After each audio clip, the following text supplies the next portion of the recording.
Halo, nama saya Oki Elkanatamba dari kelas 06 TPLM 001 dengan NIM 2010 1145 05 39. Pada pertemuan kali ini, yaitu pertemuan yang ke-11, saya akan membahas mengenai studi kasus, yang dimana tujuan pembelajaran ini untuk mengelola tim pada rekayasa perangkat lunak, menyusun strategi proyek perangkat lunak, dan juga implementasi pada perangkat lunak. Kita masuk ke materi yang pertama, yaitu pengelolaan tim. Pengelolaan tim atau tim software proses merupakan proses yang dilakukan oleh tim yang berskala besar, di mana tim tersebut terlihat dan terlibat dalam rekayasa perangkat lunak yang besar dan sangat kompleks, serta membutuhkan waktu hingga dalam hitungan tahun. Dalam pengelolaan tim, ada beberapa prinsip untuk mengambil keputusan dalam suatu proses. Yang pertama, menyediakan kerangka kerja sederhana yang berdasarkan personal software proses. Kedua, membagi produk menjadi beberapa rangkaian kejadian. Tiga, menetapkan nilai standar untuk kualitas dan pembagian produk. Keempat, menerapkan peranan masing-masing anggota dan menyiapkan tim evaluasi. Kelima, membutuhkan disiplin untuk melakukan suatu proses. Dan keenam, ada menyediakan pedoman pada sebuah tim untuk menyelesaikan suatu masalah yang akan dihadapi.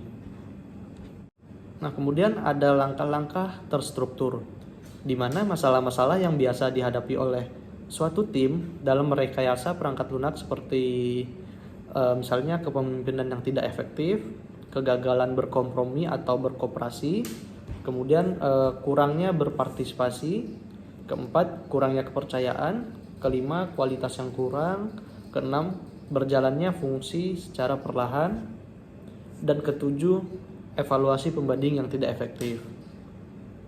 Nah, kemudian kinerja tim.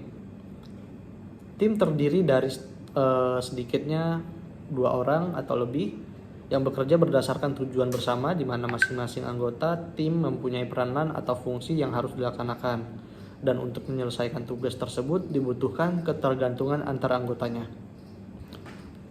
Terdapat 3 elemen yang dapat menjadikan suatu tim itu lebih efektif.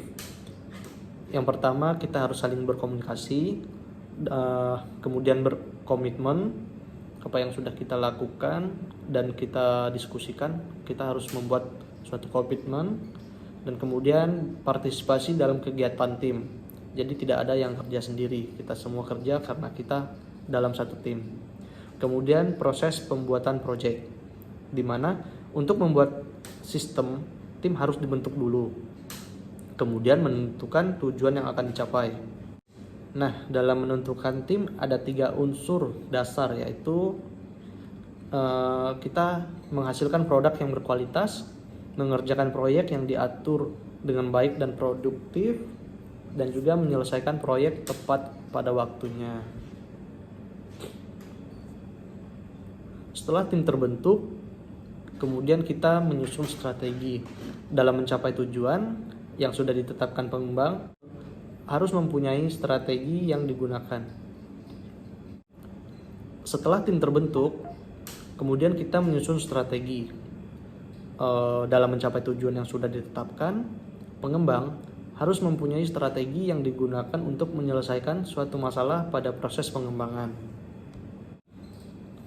Nah, yang perlu dilakukan dalam menyusun strategi, kita perlu mendefinisikan kriteria strategi, buat strategi alternatif, mengetahui keuntungan dan resiko strategi alternatif, membuat perbandingan antar strategi yang lain, membuat keputusan yang strategis, dan mendokumentasikan strategi yang digunakan.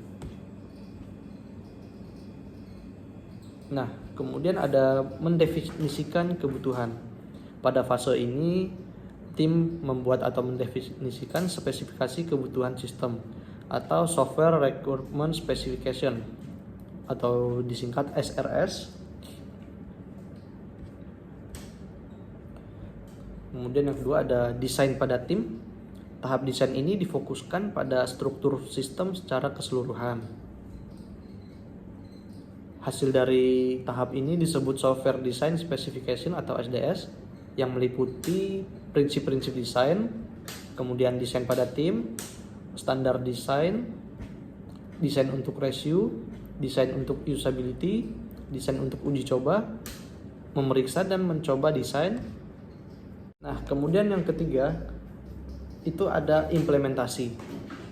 Hal-hal yang perlu diperhatikan dalam menentukan standar implementasi menurut TSPI adalah standar hasil review, penamaan, interface dan standar pesan, standar coding, standar ukuran, pencegahan terhadap kerusakan. Kemudian, kita perlu menganalisa risiko. Saat melakukan pengembangan pada perangkat lunak, pengembang dapat menghadapi berbagai situasi pada saat prosesnya, seperti lebihnya anggaran yang telah dikeluarkan atau keterlambatan saat menyelesaikan proyek tersebut. Ini dikarenakan kurangnya perencanaan dalam menghadapi kemungkinan resiko yang terjadi pada saat pengembangan. Maka dari itu, saat diperlukan melakukan identifikasi agar mengurangi dan mencegah resiko terhadap pengembangan perangkat lunak. Resiko yang terjadi akibat perencanaan yang kurang matang itu karena kesalahan estimasi dan juga asumsi perencanaan. Pada setiap perencanaan, sebuah asumsi perlu diadakan. Jika tidak benar, maka akan dapat mengakibatkan terjadinya sebuah risiko. Dan juga ada beberapa kemungkinan terjadi dan kita hanya meyakinkan bahwa ada sesuatu yang tidak dibayangkan bisa terjadi. Kejadian semacam itu kadang bisa terjadi walaupun kejadiannya relatif rendah, kita perlu mempertimbangkan dan merencanakannya. Nah, kita masuk ke risk assessment. Risk assessment itu sendiri merupakan penilaian yang dilakukan dalam sebuah tim dengan menggunakan metode kuantitatif dan kualitatif. Ada beberapa langkah-langkah pada prosesnya. Yang pertama itu ada risk identification. Ini merupakan proses identifikasi dari penyebab dan kemungkinan dampak yang akan ditimbulkan, area yang akan berdampak, kejadian dan sumber risiko. Yang kedua itu ada risk analysis, merupakan proses pengembangan dari identifikasi risiko dengan cara mengerti sifat dan risikonya.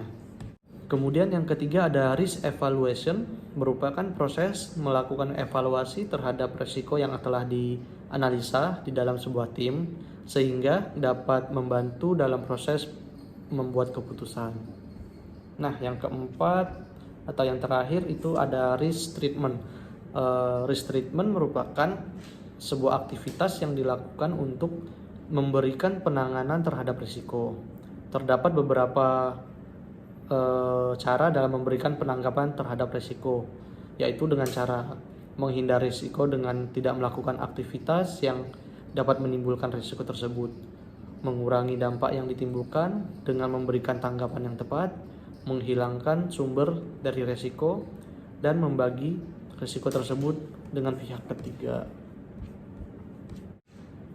Nah, studi kasus ini menekankan pentingnya pengelolaan tim, perencanaan, strategi, pengimplementasian perangkat lunak, serta pengelolaan risiko dalam pengembangan perangkat lunak. Hal ini dapat membantu kita untuk memahami dan menghadapi berbagai tantangan di dalam proyek perangkat lunak. Baiklah, mungkin sekian yang dapat saya sampaikan pada materi studi kasus pertemuan yang ke-11. Lebih dan kurangnya saya mohon maaf dan saya akhiri. Terima kasih dan sampai jumpa.